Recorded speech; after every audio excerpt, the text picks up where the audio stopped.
Павел Кораблев бірінші бүтін дүния гражданнар һәм Бүйік Отан сугышында катнашкан. Ленин 2 тапкыр Кызыл байрак орденнары һәм 9 медаль белән бүләкләнә. Взвод час командиры була. Февраль революция башлана 1917 елны. Ул Алафузов рабочийлар белән бергә событияләрдә бик актив катнаша. Тайсыр оешканның бірінші көннәрендә Павел Кораблев Казанда була һәм әлеге вакыйгаларның шаһиты булган дигән фаразлар бар. Республика ешкан вакытта мына Казан шәһәрдә торучы халык тыңлап тора ул сообщениене.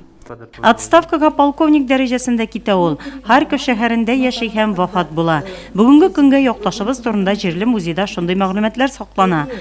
1924 елны Алкей районына җибәрәләр аны ответственный кеше иттереп, ул анда митинг оештыра. Ленин үлгән хәбәрне ишеткәч, бик искиткеч ответственный кеше дип характеристикадан арга бирәләр. Ул Исаак Львович белән кайтканда бик күп материалны бирә Исаак Львовичка бу музейга, һәм инде әле актык елларында да переписка бара Исаак Львович белән.